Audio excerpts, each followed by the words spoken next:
आदाब नाजरीन, आईएमसी के इस तालीमी प्रोग्राम में आपका खैर मकदम है। मैं professor Imtiaz Hasan, department of computer science, Maulana Azad national university. आज हम डिस्कस करने जा रहे हैं ब्लॉकचेन फंडामेंटल्स। कुछ टेक्नोलॉजीज़ ऐसी हैं जिसका जिक्र आपने बार बार सुना होगा। एक तो आर्टिफिशियल इंटेलिजेंस आपने सुना होगा ज़रूर, और दूसरा ब्लॉकचेन टेक्नोलॉजी। ब्लॉकचेन टेक्नोलॉजी हमारा ये मकसद इस प्रोग्राम का, इस लेसन का ये है कि हम आप लोगों को बेसिक चीज़ों से बगैर किसी कॉम्प्लेक्सिटी में गए हुए आप लोगों को इंट्रोड्यूस करवाएं। तो ब्लॉकचेन की जब बात होती है तो हमने ब्लॉकचेन को इस लेसन को मैंने 3 हिस्सों में तकसीम किया है। पहला हिस्सा जिसमें हम ब्लॉकचेन फंडामेंटल से देखेंगे, दूसरे हिस्से में हम देखेंगे ब्लॉकचेन का जनरेशन, उसके टाइप्स एंड कंसेंसस प्रोटोकॉल, और आखिरी हिस्से में हम देखने जा रहे हैं कि ब्लॉकचेन का इस्तेमाल हम कहाँ कर सकते हैं, ब्लॉकचेन के ट्रेंड्स क्या हैं आज के टाइम के, और ब्लॉकचेन का फ्यूचर में job prospect as a student क्या है। तो आज हम शुरू करते हैं ब्लॉकचेन फंडामेंटल। आज का जो की टेक अवे है that is what is the origin of the blockchain. Blockchain आपका स्टार्ट कब हुआ, कहाँ से ब्लॉकचेन की शुरुआत हुई, हम वो डिस्कस करने जा रहे हैं। फिर हम देखेंगे कि ब्लॉकचेन के जो बेसिक कंपोनेंट्स हैं वो सारे कंपोनेंट्स क्या क्या हैं, जिसको जानना हमारे लिए निहायत ज़रूरी है। और उसके अलावा फिर हम देखेंगे कि ब्लॉकचेन वर्क कैसे करता है, ब्लॉकचेन हम किस तरह से ब्लॉकचेन में ट्रांजैक्शन करते हैं। जैसा आप लोगों को मालूम ही है, ब्लॉकचेन एक फ्यूचरिस्टिक टेक्नोलॉजी है। ये एक ऐसी टेक्नोलॉजी है जिसका इस्तेमाल हम मास चीज़ों को लोगों तक पहुंचाने के लिए करते हैं। फॉर एग्जांपल, अगर हम फ्यूचरिस्टिक टेक्नोलॉजी का मतलब ये होता है कि वो ऐसी टेक्नोलॉजी जिसका इस्तेमाल हम अभी कर रहे हैं, लेकिन आगे चल के भी इसका इस्तेमाल होने की चांसेस काफ़ी ज़्यादा है। सेकेंड थिंग है कि ब्लॉकचेन जो हमारा है it is disruptive innovation. Disruptive innovation का मतलब ये है कि हम इस टेक्नोलॉजी का इस्तेमाल करके आम लोगों तक बहुत ही आसानी तक पहुंच सकते हैं। जस्ट लाइक जैसे आपने इंटरनेट देखा होगा, पहले एक वक्त में इंटरनेट जिस तरह की डिसरप्टिव टेक्नोलॉजी थी, इंटरनेट का इस्तेमाल करते हुए हम एक आम इंसान तक अपनी बातों को पहुंचा पाते हैं। अब ये चीज़ें तो सब लोगों को पता ही है। ब्लॉकचेन का इस्तेमाल भी कुछ इसी तर्ज पे होने जा रहा है, तो हम इसको डिसरप्टिव टेक्नोलॉजी के तौर पे लेते हैं। अब ब्लॉकचेन का ओरिजिन क्या है? सबसे पहले ब्लॉकचेन शुरुआत कहाँ से हुई? तो ब्लॉकचेन की शुरुआत की अगर हम बात करें तो ब्लॉकचेन की शुरुआत सबसे पहले स्टार्ट हुई बिटकॉइन से। बिटकॉइन एक क्रिप्टो करेंसी है और इस एक पेपर पब्लिश हुआ जिसको बोलते हैं बिटकॉइन वाइट पेपर्स इन 2008, और पब्लिश करने वाले ऑथर का नाम था सतोशी नाकामोटो। इन्होंने सबसे पहले इस कॉन्सेप्ट को इंट्रोड्यूस किया, ब्लॉकचेन के कॉन्सेप्ट को, जिसमें क्या है कि without having third party intervention हम ब्लॉकचेन के थ्रू हम अपने अमाउंट को ट्रांजैक्शन कर सकते हैं without having any kind of banking system. So ये शुरुआत हुई ब्लॉकचेन की बिटकॉइन से। नेक्स्ट चीज जो हम ये डिस्कस करने जा रहे हैं, एक चीज सबसे इंपॉर्टेंट चीज आप ये समझ लीजिए कि बिटकॉइन है, बिटकॉइन आपकी क्रिप्टो करेंसी है, एक तरह की क्रिप्टो करेंसी है। लेकिन हम जो ब्लॉकचेन की बात कर रहे हैं, blockchain is the underlying technology. Generally होता यह है कि हम लोग ये समझते हैं कि बिटकॉइन और ब्लॉकचेन दोनों को एक ही तरह से समझ लेते हैं, लेकिन ऐसी बात नहीं है। जिस तरह से आपका क्या है, इंटरनेट एक आर्किटेक्चर है, उसके ऊपर बहुत सारे वेब एप्लीकेशन बना सकते हैं, उसी तरीके से ब्लॉकचेन आपका एक आर्किटेक्चर प्रोवाइड करता है, उसके जरिए से हम बिटकॉइन का ट्रांजैक्शन कर सकते हैं। तो ब्लॉकचेन क्या है? Blockchain is the underlying technology. Bitcoin is the kind of cryptocurrency that can be used if we are having a blockchain technology. So one of the most important feature जो blockchain के बारे में है, that is it is comprises of distributed ledger peer-to-peer network. When you're talking about ledger, ledger means something book records. You're having certain kind of book records. So you keep all the transactions in one place, in ledger. But when you're talking about distributed ledger, what happens, there is so many nodes that keep the copy of ledgers. It's not the one person or two person, या फिर one nodes or two node, multiple nodes have a same copy of ledger. So that makes it very difficult to forge because same copy is kept in different way. If you want to change the ledger, then क्या करना पड़ेगा आपको, सब जगह change करने पड़ेंगे. That is difficult. So that is the distributed ledger. One of the thing that is the peer-to-peer network. When you're talking about peer-to-peer network, तो इसे समझने के लिए हमें दो चीज समझनी पड़ेगी. Peer-to-peer network होता क्या है, तो इसके पहले हम देखते हैं client server architecture क्या होता है. When you're talking about client server architecture, there is a server which provides the services. So it can be said as it is the producer of the information. It produces the things. And clients is the consumer. That is, you can say user. It is the consumer. So what happens whenever clients wants anything, तो ये क्या करता है, ये सबसे पहले ये पूछेगा, रिक्वेस्ट भेजेगा क्लाइंट के पास. क्लाइंट उस रिक्वेस्ट को सर्वर के पास, सर्वर उस रिक्वेस्ट को फुलफिल करेगा. So there is two category of node. One node आप इसको बोलेंगे आप, जो कि आपके क्लाइंट्स हो गए, जो कि बहुत सारे होंगे. यहाँ पर क्या है, सर्वर्स होंगे जो सर्विस प्रोवाइड करता है. तो both are distinguished by the fact that one is producing the information, one is consuming the information. When you're talking about the peer-to-peer, when you're talking about peer-to-peer technology, what is happened? In peer-to-peer technology, there is no centralized server. कोई भी centralized server नहीं है. तो what is happening? जो सारे nodes हैं, ये सारे nodes आपस में interconnected हैं और ये आपके प्रोड्यूसर ऑफ इंफॉर्मेशन भी है और कंज्यूमर भी है. Producer plus consumer. आप ऐसा बोल सकते हैं कि every node is client as well as server. Every node is client as well as server. ये आपकी सर्विसेज भी दे रहे हैं और आपके रिक्वेस्ट भी दे रहे हैं. So what happen, your transaction power, your processing power is distributed among the nodes. अब कोई एक सेंट्रलाइज सर्वर नहीं है. सर्वर क्या है आपका, मल्टीपल सर्वर्स हैं जो कि डिस्ट्रीब्यूटेड हैं मल्टीपल प्लेसेस पे. अब जब हम बात करते हैं clients peer to peer network की, तो एक चीज़ हमारे जहन में आती है, ये डिस्ट्रीब्यूटेड है. लेकिन एक चीज़ और हमारे समझ में आती है कि डिस्ट्रीब्यूटेड एंड डिसेंट्रलाइज्ड. कभी कभी टर्म आता है कि what is distributed and decentralised. So peer to peer network by architecture it is distributed, क्योंकि मल्टीपल जगह पे रिसोर्सेज हैं. But since there is no central authority, it is decentralized. इसको हम इस तरह से समझ सकते हैं. Just take an example. When you are using a transaction, so whenever you are taking any kind of transaction, what happens? You are having a bank in between. जब भी आप ट्रांजेक्शन करेंगे, बीच में एक बैंक होगा. This is your bank. तो transaction करने के लिए आपको कनेक्ट होना होगा बैंक से, और जिससे ट्रांजेक्शन रिसीव करना उससे भी कनेक्ट होना होगा बैंक से. सो व्हाट इज हैपनिंग, यहाँ पर एक क्या है, third party. There is a third party जिस पे ट्रस्ट आपको भी है और हमें भी है, जो और इसके थ्रू हम ट्रांजेक्शन करते हैं. लेकिन अगर हम बात करेंगे डिस्ट्रीब्यूटेड लेजर की और डिसेंट्रलाइज्ड प्रोसेसिंग की, तो what is happening, there is no third party. कोई थर्ड पार्टी नहीं है. सो ये क्या कर सकते हैं, it is trustless. There is no third party और it is trustless communication. Trustless का मतलब ये नहीं होता कि zero trust. Trustless is not zero, it is not zero. Trustless means there is no intermediary, but trust has been divided into different nodes. So अब क्या हो रहा है यहाँ पर, since there is no central authority, it is known as decentralized. And since every node has a ledger, it is distributed.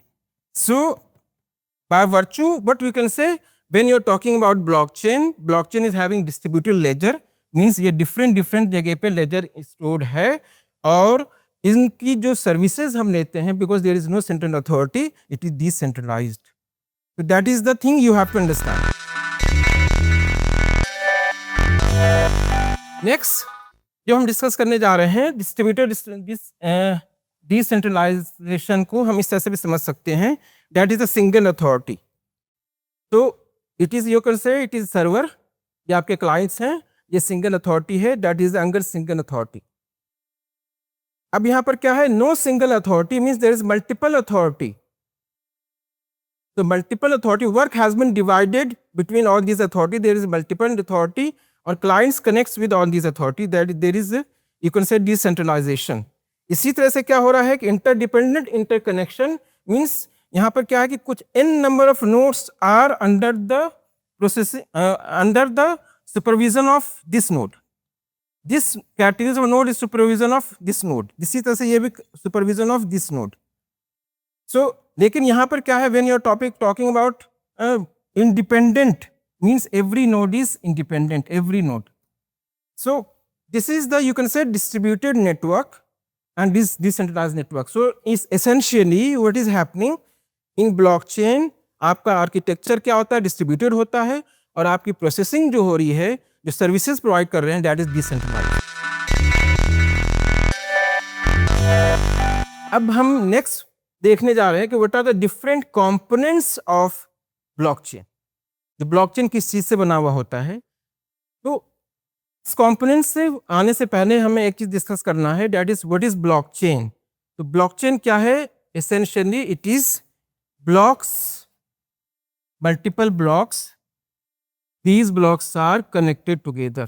तो आप बोल सकते हैं there is a chain which connects multiple blocks. Blocks आपका क्या हो सकता है, ये नोड. तो ये है आपका ब्लॉकचेन. अब ब्लॉकचेन होता क्या कि व्हेन एवर, ये एक लीनियर स्ट्रक्चर है. हर एक ब्लॉक के पास क्या होता है, हर एक ब्लॉक के पास इसके प्रीवियस ब्लॉक का एड्रेस होता है, और ये जो प्रीवियस ब्लॉक का एड्रेस होता है, ये एड्रेस जनरली हम इस्तेमाल करते हैं हैश के फॉर्म में, hash function. Hash function is uniquely generated values for. So एक तरह से ये हैश फंक्शन इस नोड का फुटप्रिंट है. इसके अलावा इस नोड्स के पास मल्टीपल इंफॉर्मेशंस होते हैं, जो इंफॉर्मेशन हम कैरी करना चाह रहे हैं, और कुछ मेटा इंफॉर्मेशन होते हैं, इसको आप बोल सकते हैं हेडर नोड्स, जैसे टाइम स्टैम्प हो गया, विच how much amount, so time stamp values, all these things, ये मेटा इंफॉर्मेशन. तो अब इसको अगर हम देखें इस तरह से, तो ये व्हेनेवर नोड इज क्रिएटेड, तो जब भी नया नोड क्रिएट होगा तो पीछे वाले नोड का एड्रेस इसके पास होगा, ये नोड के पास, पीछे वाला नोड के पास होगा. और जो फर्स्ट नोड होता है, जिसको बोलते हैं genesis block, it is genesis block. तो इस कॉन्टेक्स्ट में आप देखिए what is node. When you talking about node, तो नोड के पास क्या होगा, डेटा होगा, हैश फंक्शन होगा, प्रीवियस ब्लॉक का एड्रेस होगा, इसके अलावा बहुत सारे इंफॉर्मेशन होंगे like time stamp and all this. ये आपके पास क्या होगा, first basic component node. Node भी दो तरह के हो सकते हैं, one is the full node और light weight node. Full node और लाइट वेट नोड आप किस तरह से समझ सकते हैं कि मान लीजिए कि आपका ब्लॉकचेन है, तो ये आपका ब्लॉकचेन है, ये कनेक्टेड, ये सारे फुल नोड्स हैं. इस फुल नोड से multiple light weight nodes connected हैं. ये इसलिए कि जो फुल नोड्स होता है, फुल नोड्स के पास कंप्लीट लेजर होता है. लेकिन light weight nodes, for example if you want to use mobile in blockchain network, तो क्या होगा, हम फुल नोड, मोबाइल के पास इतनी मेमोरी कैपेसिटी नहीं है कि हम सारे के सारे नोड्स को हम यहाँ पे स्टोर कर पाए, तो हम इसके हेडर्स को सिर्फ स्टोर करेंगे. तो आपके पास ये होगा, ये लाइट वेट नोड्स कहलाएंगे. तो light weight nodes is always connected to full node. जब भी ट्रांजेक्शन को वेरीफाई करना होगा, light weight nodes is dependent upon the full node. So this is the nodes. Next thing we have said, hash. Hash is a unique identifier of the block. हर एक block का एक fingerprint समझ लीजिए आप. इस block का fingerprint ये आपका है हैश है।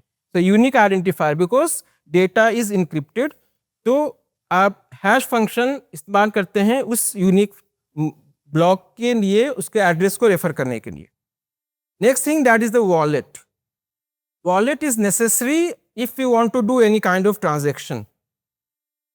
होता क्या है कि when you are using wallet, जब भी आप ब्लॉकचेन में जुड़ना चाहते हैं तो आपके पास 2-3 चीजें होंगी। आप एक वॉलेट लोगे।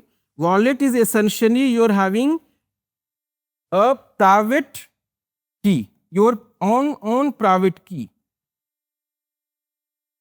और फिर आपके पास क्या होगी, public key. That is the public key encryption techniques. Every public key encryption techniques has a private key and public key. क्यों? अब क्या होता है, क्योंकि ब्लॉकचेन एक नेटवर्क है और वो पब्लिक की क्रिप्टोग्राफी इस्तेमाल करता है, तो ये प्राइवेट की और पब्लिक की का हमें इस्तेमाल करना होगा। तो सबसे पहले हमारे वॉलेट में प्राइवेट की होगा, पब्लिक की होगा। It is a kind of software, एक सॉफ्टवेयर है। इसके अलावा कुछ सर्विसेज लाइक आपके वॉलेट में कितना अमाउंट है, कितने पैसे हैं, that is you can store here. So all these information are there. So whenever you want to send some certain amount to anyone, आप उस चीज को इनक्रिप्ट करोगे अपने एसेट को अपने प्राइवेट की से, और जिसे आपको भेजना है वो अपने पब्लिक की से इसे डिक्रिप्ट कर सकता है। तो that is what you are having in wallet, right. Next thing, ledger. Ledger मैंने आपको पहले ही बताया। लेजर क्या है, हर एक नोड्स के पास जो भी ट्रांजैक्शन हुई है वो सारी ट्रांजैक्शन की एक कॉपी होगी। This is known as ledger. ये लेजर इंश्योर करता है कि आपका जो ट्रांजैक्शन है इसको वेरीफाई करेगा, because there is no central authority. So all these nodes use this ledger to verify whether the amount you are sending you are having और not. Next thing, mining process. Mining process is used to validate a transaction. ये हम next class में discuss करेंगे। Proof of work और different kind of consensus algorithm है, next class में हम इसे डिस्कस करेंगे। तो mining is the process what how to reach a consensus, because there is no central authority. मैं कुछ अमाउंट को भेजना चाह रहा हूँ किसी को, तो अब मेरे पास अमाउंट है कि नहीं है। After debiting the amount, new state of the transaction, what is the new state of the transaction, तो वो सारी चीजें मैनेज करने के लिए माइनिंग का प्रोसेस होता है। तो हम उससे नेक्स्ट क्लास में डिस्कस करेंगे। Next thing that is the ma'am pool. What is happen कि जब आप कोई ट्रांजैक्शन परफॉर्म करना चाहते हो, तो ट्रांजैक्शन आप परफॉर्म करने के बाद टेम्पररी, ये एक समझिए कि वेटिंग रूम तरह से समझ लीजिए आप कि यहाँ पे ये ट्रांजैक्शन स्टोर रहता है जब तक कि इस ट्रांजैक्शन को वैलिडेट ना किया जाए, क्योंकि सिंगल अथॉरिटी है नहीं जो वैलिडेट कर रहा है, मल्टीपल अथॉरिटी इसे वैलिडेट करेगी। तो that is no, your transaction is initially put into the waiting room. Next thing is the smart contract. When you're talking about smart contract, means a kind of agreement. Contract is agreement. So person A, person B, there is an agreement between these two. Agreement क्या है कि for example B gives a service, B ने एक service दिया, और after completion of service A will pay a certain amount. This is the contract. So यहाँ पर क्या है कि हम ये जो कॉन्ट्रैक्ट हमारा है, जब सर्विस मिला हमने उसे पे करा, ये मैनुअली नहीं करके, ये एल्गोरिथम के through. Smart contract is algorithm. So as soon as service is completed, algorithm will be auto run and amount will be paid. So this kind of agreement you can have with the help of smart contract, right? Next one is a consensus protocol. There is multiple consensus protocol. जैसे आपने भी देखा, proof of work is one of the protocol के, क्योंकि there is multiple authority, multiple nodes. अभी हमने एक amount transaction करा, ये एक्स अमाउंट है, after transaction it becomes X dash, तो new state is X dash. This X dash has to be reflected to everyone. So how it will be reflected? How will reach an kind of agreement कि मेरा जो फालन state है वो x नहीं है, x dash है। That is done with the help of consensus protocol. Next class में हम इसे डिस्कस करने जा रहे हैं कि what are the different kind of consensus protocol. Next, we are going to discuss blockchain transactions. How we can have a blockchain transactions. So, for example, if A want to send money to B, so if A want to send money to B, so what happens? First of all, A और B blockchain network का part होगा. उसके अलावा A और B के पास wallet होगा. Wallet means a kind of software. It has different things. Among them, two things that is important. One is the public key, another is the private key. दोनों एक ही है, private key and public key. P is also having public key and private key. Then there is a network. ये हमारा blockchain का network है. Blockchain का network है. So first of all, just see it here. Transaction initiated. So when A want to send an amount to B, A has a private key. Private key is something that only A knows. Public key क्या है? A का public key सभी लोग जानते हैं. इसी तरह से B का private key सिर्फ B को पता है. Public key यूज किया जा सकता है B को वैलिडेट करने के लिए, जो कि ट्रांसफर किया जा सकता है दूसरे को. तो first of all A will sign this asset. जैसे मान लीजिए एक्स अमाउंट को पे करना है, तो X is an asset. Sign this asset with private key. तो प्राइवेट की के थ्रू ये साइन करेगा A, प्राइवेट की. तो this is known as digital signature. तो A ने डिजिटली साइन कर दिया. साइन करने के बाद इसके साथ ऐड किया जाएगा किसका? B का पब्लिक की. पब्लिक की के साथ, B के पब्लिक की के साथ इसे इनक्रिप्ट किया जाएगा. इनक्रिप्ट करने के बाद इस अमाउंट को ब्लॉकचेन नेटवर्क के अंदर भेजा जाएगा. ब्लॉकचेन नेटवर्क पर भेजने के बाद क्या होगा कि वेदर अब different kind of verification will take place कि क्या एक्स ए के पास एक्स अमाउंट है कि नहीं. तो that can be done with the help of this blockchain. तो बिकॉज ब्लॉकचेन के पास लेजर्स हैं, सारी इंफॉर्मेशन है. अब अगर there is a new block that need to be created, then miners come into the picture. Now miner will compete each other. Mining is the process. Mining में क्या करते हैं हम कि there is an puzzle that has to be solved, and whoever solved the puzzle, whoever solved the puzzle, that will create a block, and after creating the block, the node that has solved the puzzle will be rewarded. तो इसने क्या करा? इसने after verification process a node is created. A node is block is created. Block create होने के बाद क्या होगा? जिस माइनर ने इसे क्रिएट किया उसे रिवार्ड मिलेगा, और new block is added, and finally transaction goes to B, that is the change reflected and transaction completed. So that is the process when you are talking about how blockchain transaction takes place. आज के lesson में सबसे पहले हमने discuss किया blockchain एक disruptive technology है जिसका इस्तेमाल हम ऑलमोस्ट हर एक फील्ड में करने जा रहे हैं. और जब जो मेजर चीज़ें हमने डिस्कस की उसमें एक इंपॉर्टेंट चीज़ डिस्कस किया कि ब्लॉकचेन जो है क्लाइंट सर्वर पे नहीं होकर ये पीयर टू पीयर नेटवर्क है. सो पीयर टू पीयर नेटवर्क क्या है वो हमने डिस्कस करा. उसके साथ पीयर टू पीयर के साथ हमने ये डिस्कस करा कि what is decentralised, what is distributed. Next thing, what are the major components of the blockchain. एक ब्लॉकचेन का जो मेजर कंपोनेंट्स हैं वो क्या क्या है हमने वो डिस्कस करी. और फाइनली हमने एक समरी ली कि किस तरह से हम एक ट्रांजैक्शन इनिशिएट करके किसी जगह पे उस अमाउंट को हम डिलीवर कर सकते हैं with the help of blockchain. So हमने ब्लॉकचेन ट्रांजैक्शन को डिस्कस करा. सो आज के लेसन में हमने ये बेसिक चीज़ें डिस्कस करी. आइंदा क्लास में हम डिस्कस करने जा रहे हैं ब्लॉकचेन के generations, consensus protocols. Next class में हम डिस्कस करेंगे, और उसके बाद एक और क्लास में हम डिस्कस करने जा रहे हैं कि ब्लॉकचेन के एप्लीकेशंस कहाँ कहाँ हैं, कहाँ कहाँ ब्लॉकचेन इस्तेमाल कर सकते हैं, और ब्लॉकचेन के ट्रेंड्स क्या हैं, फ्यूचर ट्रेंड्स, और जॉब प्रोस्पेक्ट्स क्या है वो हम डिस्कस करने जाएंगे. तो तनवा आज के लिए बस इतना ही. नेक्स्ट क्लास में हम फिर मिलेंगे एक नए टॉपिक के साथ. खुदा हाफिज़.